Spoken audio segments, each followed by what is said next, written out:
मदिरापान ऐसे फैल चुका है जैसे कोई जाए तो ठंडा शरबत पिलाए ना, ऐसे अब पार्टी, मित्रता, स्वागत सब इसी से होने लगा है। जब छोटे थे ना गुरुजी, तो ऐसा लोग कहते थे कि भाई इससे बात मत करो, ये शराब पीता है। अब कहते हैं कि भाई इससे बात मत करो, ये शराब नहीं पीता। हाँ बिल्कुल बिल्कुल। ये क्या है गुरुजी कि दिल्ली शहर में तो सोशलाइज होने के लिए ऐसा एक वो हो गया है कि आपको जाना है और आपको ग्लास पकड़ना है, और आप चाहे पियो मत पियो पर आपको ग्लास। एक हम कथा सुना दे तो तुम्हारा उत्तर बहुत बढ़िया इस बात का आ जाएगा। ब्रह्मा जी के 4 पुत्र हैं, वैसे तो सब सृष्टि ही है, सतयुग, त्रेता, द्वापर और कलयुग। जब नरक की सृष्टि हुई तो ब्रह्मा जी ने सतयुग से कहा, जब तुम्हारा राज्य आएगा बेटा तो नरक की तरफ भी ध्यान रखना, क्योंकि वो खाली नहीं रहना चाहिए। उनका हमारे राज्य में कोई नरक नहीं जाएगा।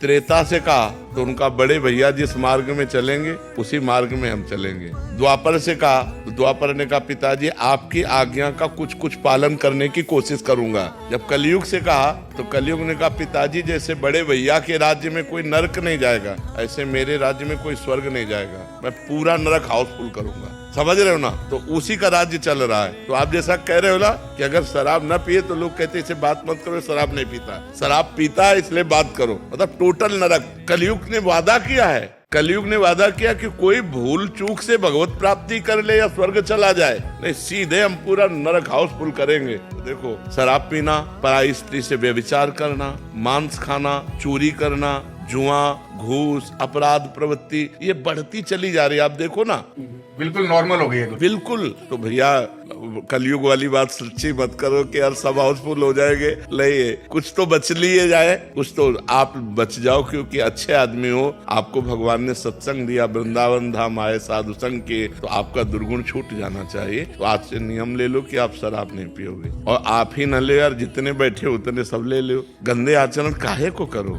उससे कोई लाभ, एक लाभ बता दो, अगर एक भी लाभ हो तो हम उसको छोड़ने की कोशिश करें। हमारे शास्त्रों में तो निषेध है ही, लेकिन प्रगट में भी एक भी लाभ हो तो, किसी भी तरह की अगर अच्छाई होती तो हम उसको सपोर्ट करते। एक भी अच्छाई नहीं, और अंदर जाकर के हमारे किडनी को, हमारे लीवर को, हमारे दिल को, हमारी आंतों को नुकसान पहुंचाती है, जिसमें मृत्यु निश्चित हो सकती है।